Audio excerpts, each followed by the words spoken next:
Hi అండి. అందరికీ నమస్కారం. ఇవాల్టి రెసిపీ వచ్చేసి పరోటా, చపాతీ, పులావ్, బిర్యానీలోకి చేసుకునే షేర్వా. ముందుగా ఈ షేర్వా రెసిపీ కోసం ఒక మిక్సీ జార్‌లో ఒక మీడియం సైజ్ ఉల్లిపాయని, ఒక టమాటోని ముక్కలుగా కట్ చేసుకొని వేసుకొని, అందులోనే ఎండు కొబ్బరి, ఒక చెక్క ముక్క, 2 లవంగాలు, 2 యాలకులు వేసుకొని, అందులోనే గ్రేవీ చిక్కగా ఉండడం కోసం గసగసాలు వేసుకుంటున్నాను. ఒక స్పూన్ ధనియాలు, ఒక ఇంచు అల్లంని ముక్కలుగా కట్ చేసుకొని వేసుకోవాలి. అందులోనే 6, 7 రెబ్బలు వెల్లుల్లిని వేసుకొని మెత్తగా మిక్సీ పట్టేసుకోవాలి. ఇలా పట్టేసుకున్న తర్వాత కడాయిలో 3 స్పూన్ల ఆయిల్ వేసుకొని అందులో ఒక బిర్యానీ ఆకు, సన్నగా కట్ చేసి పెట్టుకున్న ఉల్లిపాయలను వేసుకొని బాగా బాగా వేయించుకోవాలి. మగ్గించుకోకూడదు, గుర్తుపెట్టుకోండి. బాగా వేయించుకోవాలి రంగు మారేంత వరకు. ఇలా రంగు మారిన తర్వాత మనం ముందుగా మిక్సీ పట్టి పెట్టుకున్న పేస్ట్ ఏదైతే ఉందో అది ఇందులో వేసేసి, అందులోనే చిటికెడు పసుపు. ఇక్కడ క్వాంటిటీస్ అన్నీ మీకు తగినట్లుగా వేసుకోండి. మీరు ఎంత కారం, ఉప్పు తింటారో అలా వేసుకోండి.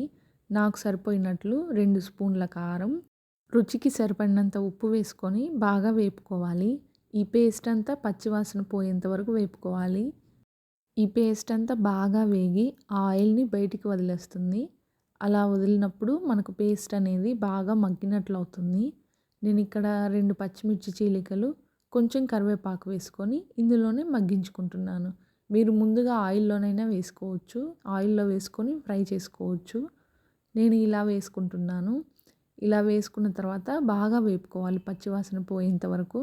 ఇలా వేగిన తర్వాత ఈ గ్రేవీలోకి చల్లనీళ్ళు వేయకుండా కాచిన నీళ్ళను వేసుకోవాలి. ఇక్కడ మీకు గ్రేవీ కన్సిస్టెన్సీ అనేది పల్చగా కావాలనుకుంటే కొంచెం వాటర్ ఎక్కువ వేసుకోండి. లేదా గ్రేవీలాగా ఉండాలంటే చిక్కగా తక్కువ నీరు వేసుకొని ఇప్పుడు ఒకసారి అంతా కలిపేసుకొని బాగా ఉడికించుకోవాలి. మనం ఈ పేస్ట్ పట్టేటప్పుడే చెక్క, లవంగాలు అవన్నీ వేసుకున్నాం కాబట్టి అదనంగా ఏ మసాలాలు వేయాల్సిన అవసరం లేదు. చివర్లో కొత్తిమీర కానీ లేదంటే కసూరి మేతి కానీ వేసుకొని ఒక 2 నిమిషాలు మగ్గించుకొని దింపేసుకోవటమే.